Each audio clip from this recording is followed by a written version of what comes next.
Hello friends, তোমরা কেমন আছো? আশা করি ভালো আছো। আমিও ভালো আছি। তো দেখো, আজ বাজার থেকে কিনে নিয়ে চলে এসেছে মোচা। তো আজ এটাকে নিরামিষভাবে রান্না করব, আর সেই ভিডিওটা আমি তোমাদের সাথে শেয়ার করব। তো চলো, মোচাটাকে ছাড়িয়ে নিলাম সকালবেলাতেই। তো এবার এটাকে প্রেসার কুকারে সিদ্ধ করে নেব।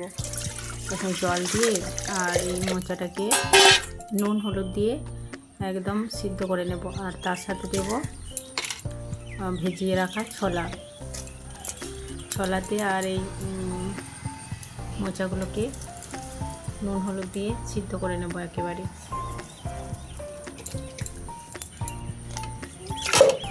ওইটাকে জল দিয়ে ভিজিয়ে রেখেছিলাম অনেকক্ষণ ধরে, জলে যাতে না কালো হয়ে যায়। তো এবার এটাকে প্রেসারে সিদ্ধ করে নেব।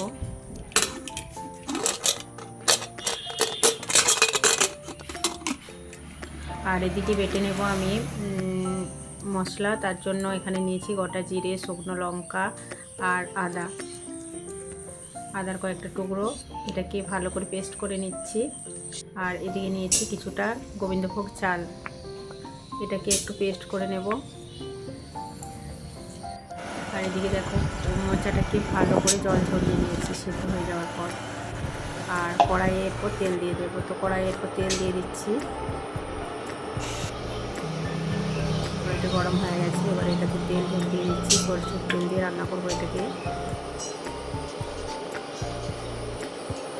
আর এই তেলের মধ্যে দিয়ে দিচ্ছি গোটা গরম মশলা, এলাচ, দারচিনি, লবঙ্গ। এটা গরম হয়ে গেছে, এর মধ্যে দিয়ে দেবো নারকেল কুড়ো কিছুটা পরিমাণে দিয়ে নারকেল কুড়োটা দিয়ে ভালো করে ভেজে নেব।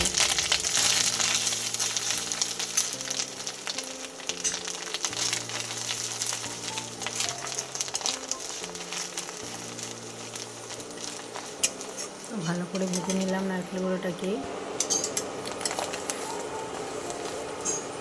এরপর এর মধ্যে দিয়ে দেবো বেটে রাখা সেই পেস্টটা, আদা, গোটা জিরে আর শুকনো লঙ্কার পেস্টটাকে দিয়ে দিচ্ছি। এটাকে দিয়ে ভালো করে কষিয়ে নিচ্ছি।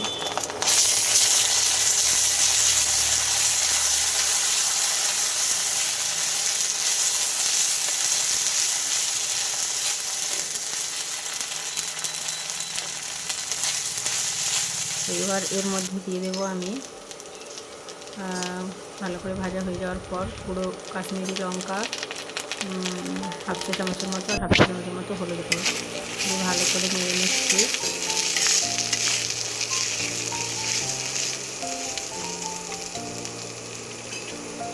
এবার এটার মধ্যে দিয়ে দেবো আমি টমেটো কুচি করে রাখা টমেটোগুলোকে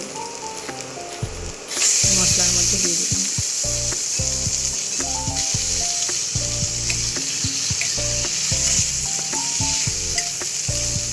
টমেটোটাকে ভালো করে নেড়ে নেওয়ার পর এর মধ্যে আমি দিয়ে দেবো কেটে রাখা আলুর টুকরোগুলো একটু বড় বড় করেই আমি কেটেছি।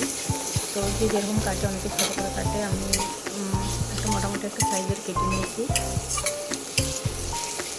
তো আলুটাকে এই মশলার সাথে কষতে থাকবো যতক্ষণ না সেদ্ধ হচ্ছে। ভালো করে নেড়ে কষে নেবো। আর এর মধ্যে দিয়ে দেবো সামান্য লবণ অল্প পরিমাণে। এটাকে ভালো করে নেড়ে ভেজে সিদ্ধ করে নিয়েছি। এরপর এটার মধ্যে দিয়ে দেবো জল ঝরিয়ে রাখা সিদ্ধ মোচাটাকে। এটাকে দিয়ে ভালো করে নেড়ে মিশিয়ে নেব মশলার মধ্যে। মেশানো হয়ে গেছে। এরপর এর মধ্যে দিয়ে দেবো সেই গোবিন্দভোগ চাল বেটে রাখা ওই পেস্টটাকে।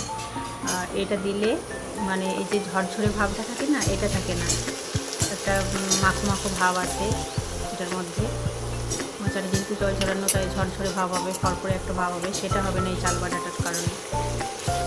তো এটা চাল বাটাটাকে দিয়ে ভালো করে মিশিয়ে নেব। সেটাও ভালো হবে, খেতে টেস্ট হবে। এরপর দিয়ে দিলাম ঘি দিয়ে ভালো করে নেড়ে দিচ্ছি। এবার এর মধ্যে আমি দিয়ে দিচ্ছি গুঁড়ো গরম মশলা। রান্না প্রায় হয়ে এসেছে।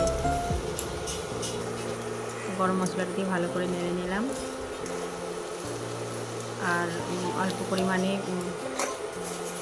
নারকেল গুঁড়োগুলোকে রেখে দিয়েছিলাম, সেটাকে এবার দিয়ে দেবো। তার আগে আমি দিয়ে দিলাম অল্প পরিমাণে চিনি। চিনিটা অপশনাল, কেউ দিতেও পারে নাও পারে। তো আমি একটু এটাতে চিনি অ্যাড করলাম, একটু মিষ্টি মিষ্টি ভালো লাগে।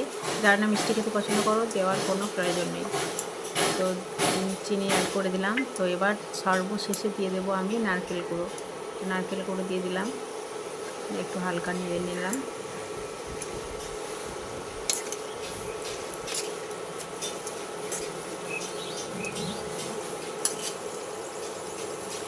তো রান্না আমার একেবারে শেষের দিকে। এটাকে একটা প্লেটের মধ্যে ঢেলে নিচ্ছি এবার। তার আগে বলো তোমরা আমার রান্নাটা কেমন লেগেছে।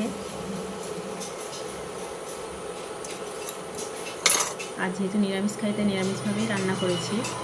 তো এটাকে আমি প্লেটের মধ্যে ঢেলে নিয়েছি, দেখো। তো যদি ভালো লাগে তোমাদের